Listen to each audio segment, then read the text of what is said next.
Depuis le 1er juin dernier, les villages de Guitrozon et de Petit Duékoué se sont presque vidés de leurs habitants suite à une attaque des assaillants. Attaque qui a fait à ce jour au moins 130 morts et plusieurs blessés, dont certains très graves.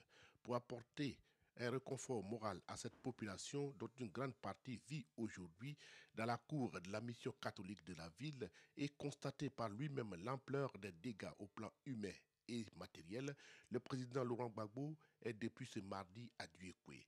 Sitôt reçu par les autorités de la ville, le chef de l'État s'est rendu à Guitrozon, le théâtre du triste événement qui a endeuillé plusieurs familles.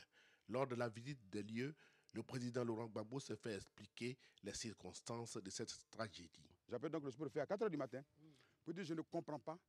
J'appelle, on ne répond pas à la maison chez moi. Il se trouve donc qu'il y avait des rumeurs qui ont couru.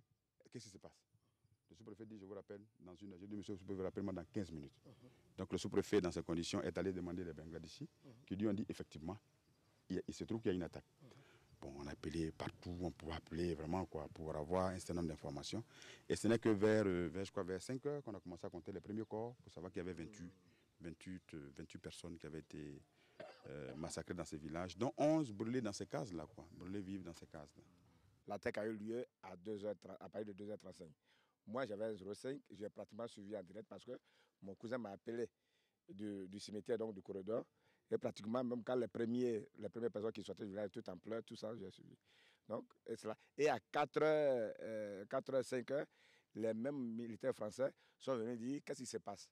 Les gens ont dit on a attaqué le village, ils sont retournés. Et ils se sont positionnés donc, entre Fangolo et Baouli dans leur école, avec tous les chars tournés vers Duékoué. Sur la place publique du village de Guitrozon, le chef de l'État a été reçu par les pleurs des femmes qui n'ont pu maîtriser leurs émotions. Aujourd'hui encore, les populations de Guitrozon et de Petit Duékoué ne comprennent pas ce qui leur arrive et se posent des questions. Ce village donc vient de subir la furie d'une horde de barbares digne des temps préhistoriques.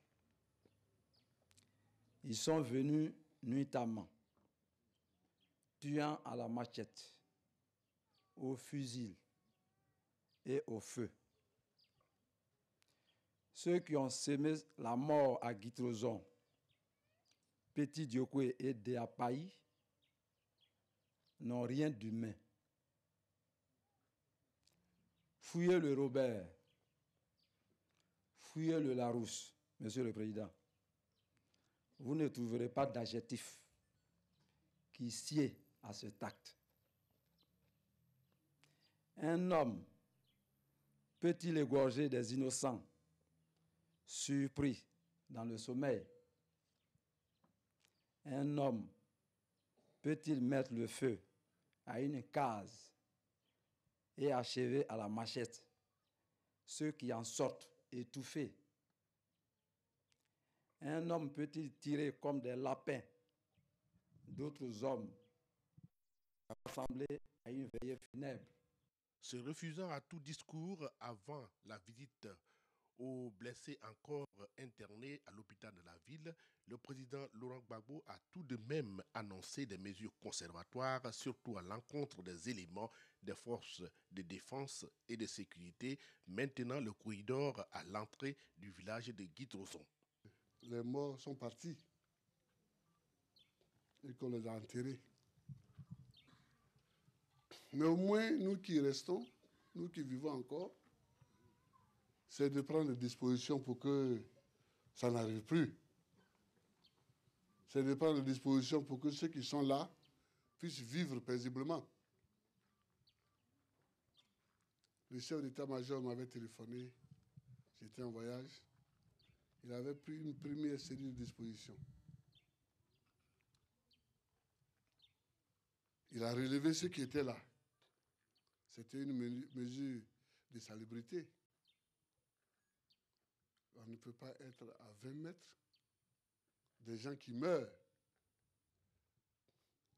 Moi, je ne peux pas comprendre ça. Et je ne peux pas accepter ça.